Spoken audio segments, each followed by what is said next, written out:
that says Born Hard. I bet you do. Guess that movie and you get a pat on the back. Welcome. Welcome to Mama Mystery. I am your host, Kelly. And I am your co-host and Kelly's dazzling genius husband, Austin. Okay. So the anyway. Titanic is a big boat that went splash. That's still funny. If you missed the last episode, you missed out on a good laugh. Yeah, it was. And we still haven't gotten that person funny to come forward yet. Yeah, we still don't know who left that review. You know what? I have an idea. You know what, guys? I don't even have jurisdiction to do this. But if that person can tell us who they are and prove it, you get a free Patreon membership for 1 month. You did not even ask me. I know. I don't even have jurisdiction. This isn't even my podcast. Oh my God, Austin. I'm just kidding. I don't even know if I can do that. I mean, I don't really know. But if I can, then I will. We want to identify you because I want to know if you're, what you're doing in life. I hope you're using those writing skills, that sense of humor. Okay. Anyway, on to today's episode. I'm sorry for crossing my jurisdiction. Today's episode was recommended by Ashley Lovely. If that is really your last name, that was your name on Instagram. Lovely. If that's really your last name, that's pretty cool. That's pretty cool. Kelly loves listen to that person's name. It sounds cool. You know when you're a little kid and you write stuff? I think I know someone named London Loveless, and I was like, oh my God, that's a rock star name. Or a porn star name. Well, I hope she's not listening. Well, sorry if she is. It doesn't matter. It's a cool ass name. Yeah. Anyways, do you know when you're a kid, did you ever do the things where you write on a piece of paper and you're like, that's a 7th grade A. No, that's a 5th grade A. Maybe that was just my class. Maybe, but you still write your A's like a middle school girl with like the hump on the top and then like you bring it down and then you do the loop. That's like how I did it in middle school. Okay. So much extra time. Okay. Well, let's get into the show. I'll just screw off. So the reason I brought that up was because oh my God. I don't even remember why I brought it up now. Cool. Oh, because you sound like that whenever you say that's a cool name. That person has a cool name. Austin. All right, let's get into the show. All right. I'm setting the mic down, folks. Oh my God, he really did. Before we get started, I want to apologize for sounding so congested because it probably sound like, I don't know, someone who can't breathe out of their nose because I can't. So super sorry. I apologize for something that I can't control. Deal with it. And also we have some new Patreons to thank, and there's a lot. Super excited for this. So Beth Davis, Chelsea Jago, Nicole Murdoch, Shanda Parrish, Daisy Fritsch, Erica Moore, Sammy Jo Howard, Jessica Carlskin, Amanda Hux, Lydia May, Tiara Schrombach, Lindsay Verbick, Katie Mays, and also Taylor McDowell and Griffin. Oh, and Jennifer Schultz. Damn, that's a lot. We are growing and showing, friends. We appreciate it. That is so freaking awesome. Thank you guys so much. And Kelly's talking about it, so she's a grower and a shower. Yep, that's what we do in this house.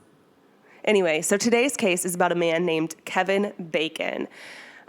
You might be familiar with that name because it is the name of a famous actor, but or because you like bacon. No, but we would be thinking of the wrong person because we are talking about Kevin Richard Bacon, who was born November 28th, 1994 in Lansing, Michigan, to parents Carl and Pamela. They moved to Schwartz Creek, Michigan, which is a really small suburb of Flint, when he was little. And in 4th grade, Kevin met his best friend, Michelle Myers. They became instant best friends. They maintained this friendship for like 20 years and eventually became roommates as they became adults. So Michelle loved Kevin's openness, his transparency. He was confident, and he was a gay man who was strong-willed, confident in his choices. He was attentive, compassionate, caring. Sometimes he did struggle with his mental health, but he was very open about that, and he did seek help, so he took a medication for that. No shame in that at all. Kevin was also known to always be putting people first, especially his friends and family. And I feel like it's common for people like that to kind of put themselves on the back burner, so I'm just glad that he sought help for himself. And let that be a lesson to any of you who may need to put yourself first sometimes. But Kevin went to cosmetology school at Sharps Hair Academy in Grand Blanc, but he was also going to the University of Michigan in Flint, and he was studying applied psychology. And his goal was to become a clinical therapist, but his parents did mention that he just had like a natural talent for styling hair. He was especially great at braiding. From the age of 12, if he would come upon a friend with hair long enough to braid, He'd be like, hey, let me braid that hair. yes, were probably gonna in say that that. same accent. I knew you were going to say that. Yeah. He was fascinated by runway styles. He dreamt of styling hair for fashion shows someday. So he was very into just beauty, hair, makeup, all that stuff.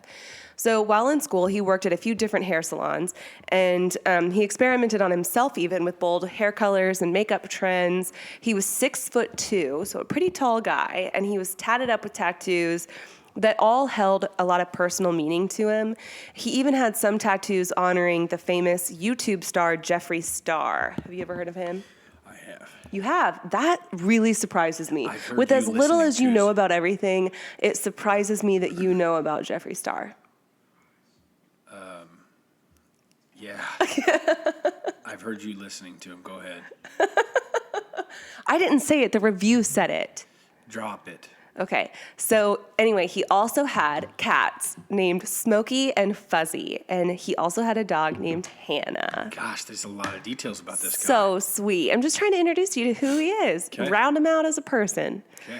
So Kevin was single, and in a small town, or even just in today's society, it can be hard to meet people organically. So many other singles, like Kevin, turn to online dating.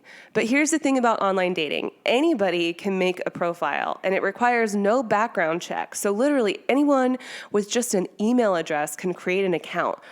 So this is really troublesome because it requires people to do their own investigating, but people can also lie about their names. So it's just a really risky business, and you never know who you're really meeting on these dating apps. And it's actually been statistically proven. I always have trouble saying that word. Really? Yeah, I always stutter when I try to say it. Statistically proven that crime rates, especially sexual assaults, have gone up since the creation of these dating apps. Catfish. And Catfish is a big TV show, and yeah, that probably all ties in.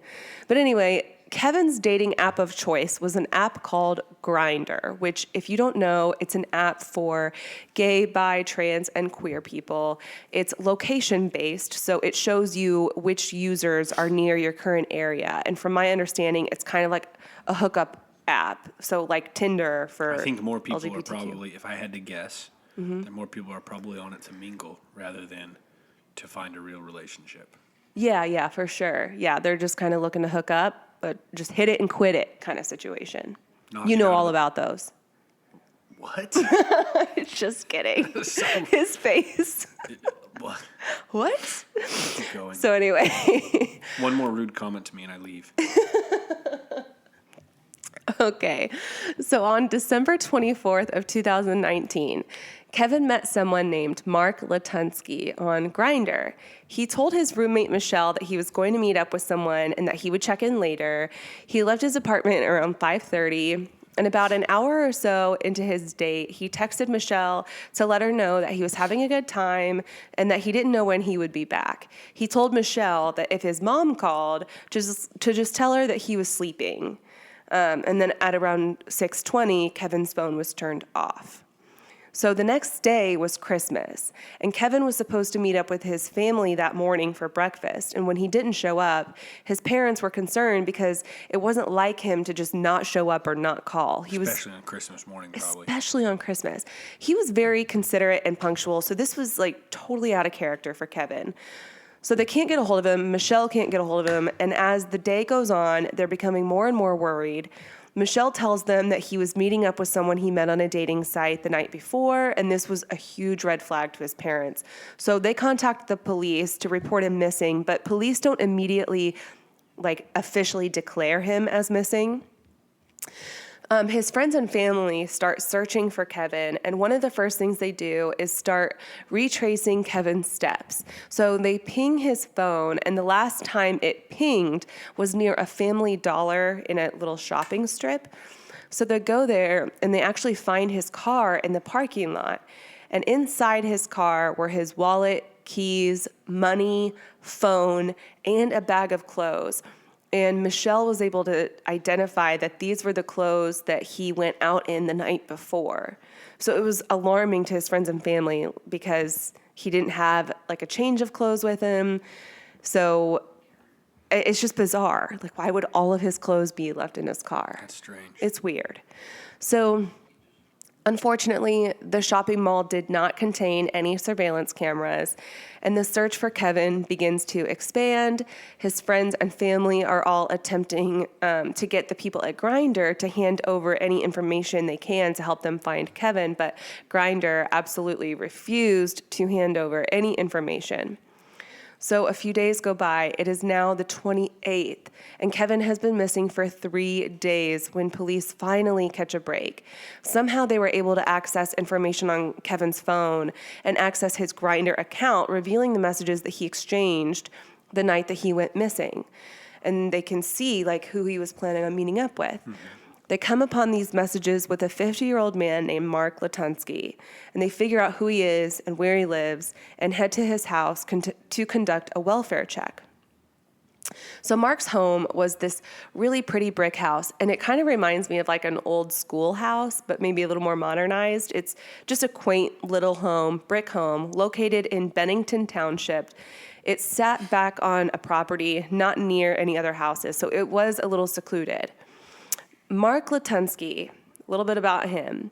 He got his master's in chemistry from Iowa State, and when he left, he actually sued the city of Ames for the $1 a month charge for sewer, claiming that it was unconstitutional. He sued Ames, Iowa. Yeah. For $1. For $1 a month for the time he was there. On what planet does that make any...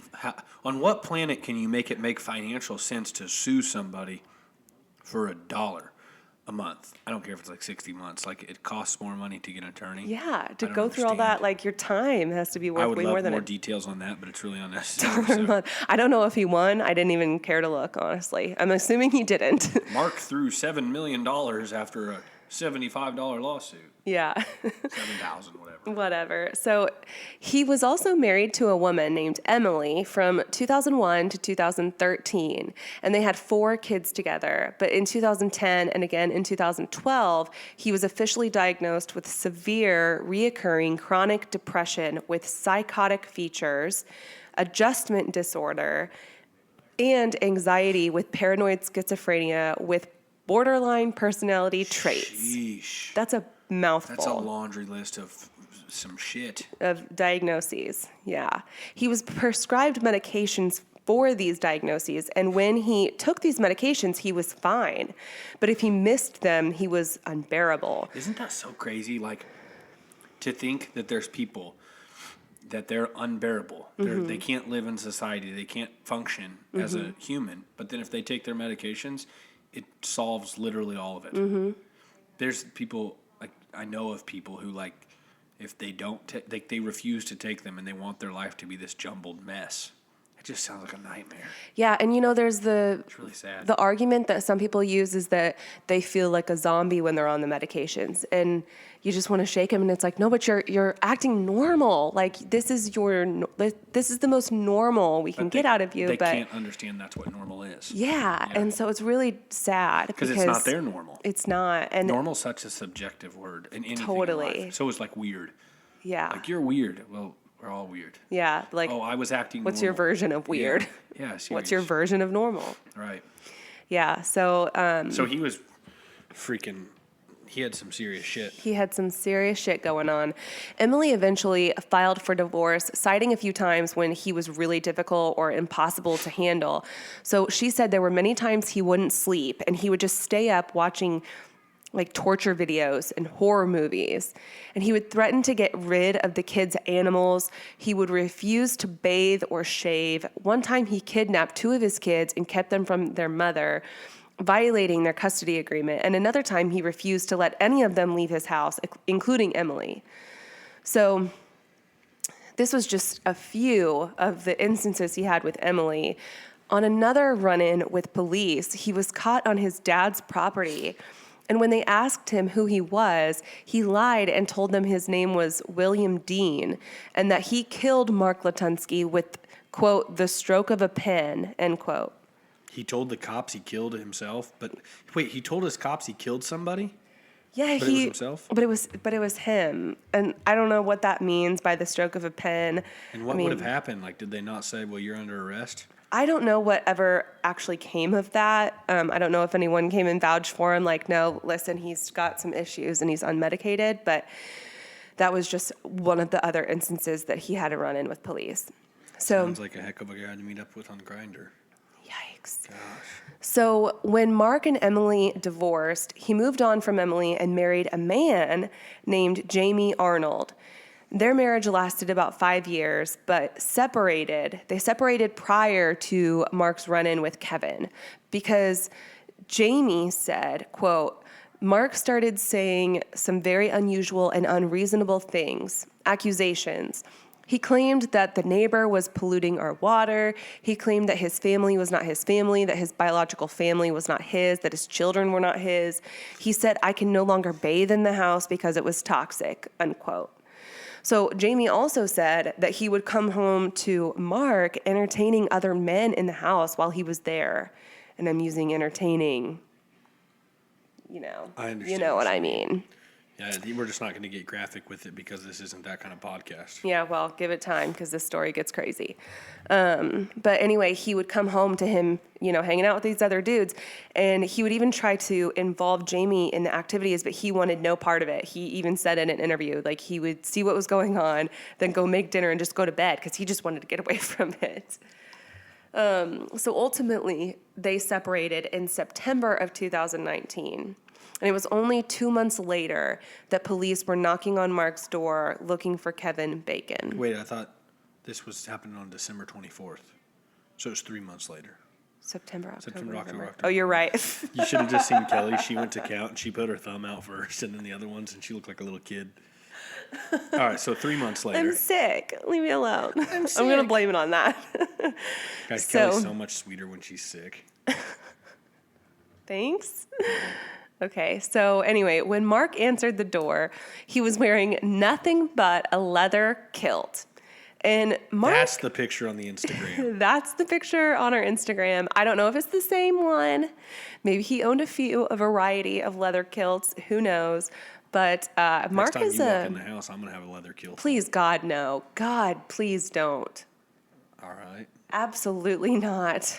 No. Leather chaps. No, thank you. May I continue? He's getting ready to leave. So, okay, Mark is a pretty big dude with this really long beard. And I feel like he almost resembles a cross between a Russian and a Viking and maybe a warlock, and you just swirl them all together and you have Mark Latunsky. I don't know. He's a interesting fella. I think he's creepy looking. I put a picture of him on our Mama Mystery page in case you're curious. And he would put his beard in all these different ponytails. I don't know. You just have to look him up. He's just a weird dude. But when police told Mark that they were conducting a welfare check, he let them in to look around. And he was just totally nonchalant about it. He's like, yeah, come on in. And it wasn't long before they discovered a trapdoor leading to a hidden room in his basement. Weird as heck. That's when they found Kevin Bacon dead, hanging from the rafters in the ceiling, upside down and completely naked. So Mark was immediately arrested and admitted that he stabbed Kevin in the back. And when that didn't kill him, he slit his throat. Then he said he tied a rope around his ankles and strung him up from the ceiling. And he also admitted that he noticed it was a new moon that night. And usually he has Rocky Mountain oysters, or you know what those are? Bull testicles. But since he didn't have any, he figured he would just cut off Kevin's testicles, cook them up in a frying pan, and eat them. No way. And that's exactly what he did. No way. Yes. Holy shit. Yeah.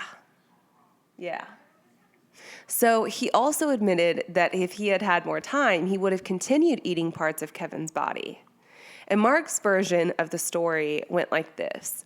So Mark said that he and Kevin started chatting on Grindr and they agreed to meet. He said Kevin really wanted to live out a fantasy, which was to meet him in a public place, and then Kevin would get completely undressed and get into Mark's van wearing nothing but a blindfold, earmuffs, and ankle and wrist restraints.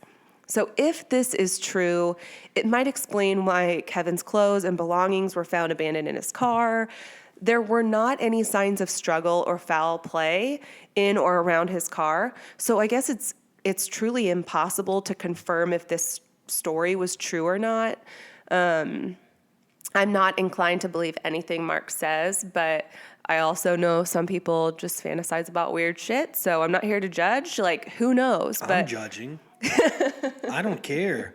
And you know what? There's going to be about 4% of listeners that think I'm an asshole and the 96 that say, yeah, that's freaking weird as shit. Yeah. I'm judging. I don't care. I'm not going to sit here and go all politically correct. I'm not judging. That's a dumbass move. And I still feel bad for the guy. He got his testes eaten and he got killed, and it's horrible. But you're talking about a person that decided to get in a car with a stranger and said, hey, before I hop in, I'm going to get naked and have you blindfold me and put wrist restraints on, and we just met. And no, I'm judging. That's a screwed up deal. Yeah. So if it's true, I agree with you. It's a very poor choice. Okay.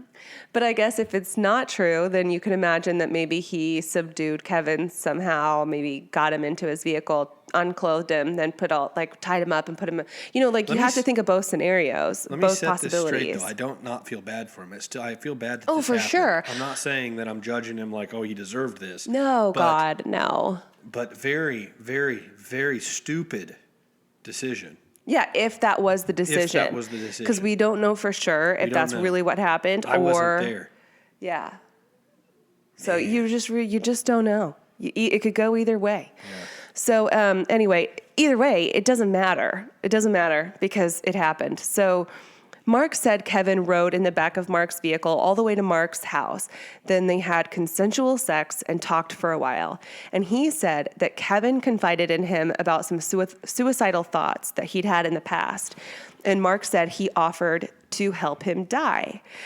He said they talked about how they would make his body disappear. And Mark said that Kevin wanted his body to be repurposed. So Mark told him he would grind up his bones to use them in the soil of a tulip garden, and that he'd use his other organs to grow chestnuts. Man, this dude is a Looney Tune.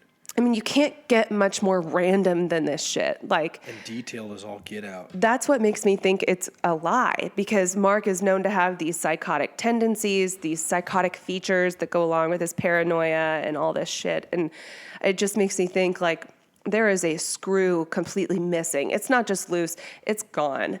And all of this stuff is just rattling out of his mouth, and who knows what to believe. I don't believe any of it. I don't believe that Kevin wanted to die. I really don't. I don't think he would have wanted to die in such a way to leave his family like that on Christmas. I don't see that happening. The way he talked to Michelle before he left, the plans he intended for the next day, Christmas morning, I just don't believe it. Right. So I believe Mark is just full of shit. But police intercepted a package that was meant for Mark. It was heading to his house, and it was a dehydrator that Mark said he planned on using to turn Kevin's muscles into jerky. So Mark was charged with open murder and mutilation of a body. He was assigned a public defender, and during the arraignment in front of a judge, the judge asked him to confirm that he was Mark Latunsky, and he said, "No, I am Edgar Thomas Hill, and Mark Latunsky is my nephew." It's kind of late to say that. And I don't know how you're gonna, what the hell? Yeah, and apparently this genuinely confused some people, maybe in the media or just people in the community, because they're like, wait, are we sure you have the right guy? And they had to be like, yes, it's him. He's just, he's off his fucking meds. When you say that, it makes me think the other stuff is more likely to be a lie, just because he's a compulsive liar. Yeah, but it's hard to know if he's a compulsive liar or if he just believes these things to be true because he's psychotic. What if he actually believes these That's things? what I'm saying. Yeah. All these mental issues he has, he probably believes these things to be true. Man. So with this, Mark's competency to stand trial came into question. So he was sent to the Michigan Center for Forensic Psychiatry, where he stayed until he was deemed competent. So I'm guessing that they kept him there until they were able to get him back on his meds and thinking relatively straighter. But there's something important to add here. Kevin's attack was not an isolated incident. Just 1 month before Kevin was murdered, a neighbor called 911 after seeing Mark chasing a 29-year-old man who was running from Mark's house wearing nothing but a $300 leather kilt. When police arrived, the man told them that he had been chained in Mark's basement but ran after becoming, quote, spooked. And when they questioned Mark, he said he was just concerned about getting the $300 kilt back. That's all he cared about. All he wanted back was his kilt. Nobody ended up filing a complaint or a police report because everything that happened in the house was apparently consensual. And Except for the stealing of the kilt. Except for when he escaped with the kilt. So then in October, just 2 months prior to Kevin's murder, a man was visiting Michigan from New York, apparently on business, and he called 911 after he escaped Mark's basement. He told dispatchers that he met Mark at a bus station in Flint, and he said, quote, "We went to the store, had a soda. I woke up in the basement. He obviously drugged me." The caller said he didn't want to pursue legal action. He said, quote, "Just get me the fuck out of here so I can go home," end quote. And I have heard of this, like people not wanting to press charges when they live out of state because they don't want to have to like come back and testify and whatever. But just think, had you done that, maybe it could have changed the trajectory for Mark's life and Kevin's life. I don't know. Hindsight's 2020, but just who knows? So the 911 calls of both of those victims are actually available on YouTube. And I would add them here like I usually do, but honestly, they're so muffled and difficult to understand that it's probably best if you just search for them on YouTube and watch them with the captions on, because both men are like out of breath and running to safety. So it is, like really dramatic, but it's just impossible to put them on here. So anyway, in my opinion, what happened with Kevin Bacon was something that Mark was probably attempting with at least 2 other victims that we know of, which in my opinion indicates premeditation and leads me to believe that Kevin never actually wanted to die because these other 2 victims didn't want to die either, but found themselves in very similar situations that just didn't go as far as Kevin's. And also, if Kevin really wanted to die, then why was he stabbed in the back? When a victim has wounds on their backside, it indicates that they were either unsuspecting or they were trying to get away from someone. So like, for example, if someone is shot in the back, it's hard to claim that you shot that person in self-defense because you wouldn't need to defend yourself from someone who's running away from you, right? Mm-hmm. That's a good point. So Mark Latunsky's murder trial has yet to begin for a couple of reasons. COVID-19 is setting so many trials back, especially jury trials, but also Mark's competency keeps coming into question. His public defender, Douglas Corwin Jr., said, quote, "He had prior delusional thoughts and that these thoughts involve conspiracy theories that involve judges, nations, and royal bloodlines. He still has those same delusional thoughts and cannot separate delusion from reality."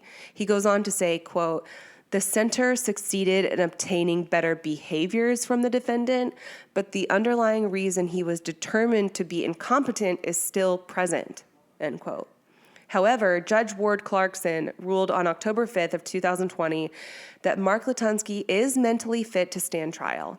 If it weren't for the pandemic, his trial would likely start right around now, but as of now, Mark's lawyer says that the defense would enter a plea of not guilty by reason of insanity, and that Mark will probably be hospitalized.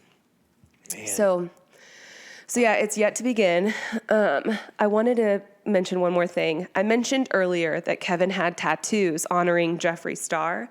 And I wanted to point out that when Jeffree Star got wind of what happened to Kevin, he reached out to the family and donated $20,000 towards his funeral expenses and his GoFundMe page. That's cool. And he also encouraged his millions of followers to do the same and help out. And the last I looked, it reached like 37,000 and it was shut off. Like, I don't know if it was shut down because it reached a goal or if it just shut down because it's kind of older. I don't know. But anyway, I just thought that was cool that he did that. Yeah. So what have we learned from this case? Well, I think everybody knows you need to be incredibly careful when you're meeting new people, especially when you have no mutual friends, like when you meet someone on a dating app. So if you're meeting someone for a hookup, tell someone where you're going, when you'll be there, when you'll be back, give as many details as you can, and leave your phone on you and turned on. Meet in public places first and use your best judgment. Knowing that these dating apps still haven't found a way to like filter offenders from its users, it's really up to the users to do their due diligence and make sure they're safe. And, you know, it sounds like Kevin really tried to do those things, and yet he still just had an encounter with evil, and unfortunately he's gone because of it. So I agree with all of what you said about you don't believe he wanted to die and that, yeah, 2 other victims had escaped. I think there's a lot of like good logic there. Mm-hmm. So I think that makes sense. I don't think he wanted to die. I don't think he would have left his family on Christmas. yeah, And the 2 prior people is kind of an indicator of that, I think. Mm-hmm. The other thing I'll say, I feel like I say this to Kelly every time after the episodes are over like every other 3rd episode or something, and I may have said it before, but I just can't imagine the job of being a freaking attorney and going and like no, I don't know how it works. I don't know if somebody does kill somebody and then if they go to their attorney and they say, hey, I didn't do it, prove me innocent. Or if they say, hey, listen, I did it, but I need you to help me out here. I don't know how that part works. Mm-hmm. But the point is when I don't know how these attorneys, in cases where they're very clear, like a Casey Anthony. yeah, Okay, or like a this, where he literally says, yeah, I did it. And, oh, well, we're going to plead not guilty. I'm going to try to help you not get in trouble because I'm going to help you plead insanity. I'm going to try to get you at a lesser case. Like, I don't understand how you could sleep at night knowing that you defend completely guilty dirtbag people. yeah. You know, and It's a crazy job. in this case, he's a public defender. He's probably assigned to this case, so he doesn't. I don't want to say he doesn't have a choice. No, but I know, but it doesn't make it any different. Like, I'm just saying, like, imagine having that job. How do you sleep at night? I don't know. Like, that's almost even worse. Right. Hey, we're gonna. Not getting bankroll payment because this person can afford, and you're gonna have to try to twist the story and get them out of this thing. Yeah. No. Hey, you're assigned to this dirtbag that killed this person, so do the best you can to help them out. Like. Yeah. Oh, okay. Like how many I don't know. attorneys? I could never do how it. many attorneys are like, either they know their person's guilty or they think they're guilty, but they're sitting there fighting a case the other way. It's just I don't know how they do that. I don't either. It's all just a game, a sick and The twisted legal game. system, heft. Yep. Well, I have a think that's great all I week, have. everybody. Share it away if you would. That's how we grow. We appreciate it. Yes, thank you so much. And the sources, just in case anyone's ever wondering where I get this information, I always post the script to our. Lying. This chick's making that up. I do post the script to our Patreon page, and at the very bottom of the script, I cite all my sources like a good little English major I am. Yep. So if you're ever interested, the sources are on there. Share the podcast. Join Patreon if you want exclusive cool shit. Mama Mystery out. Bye.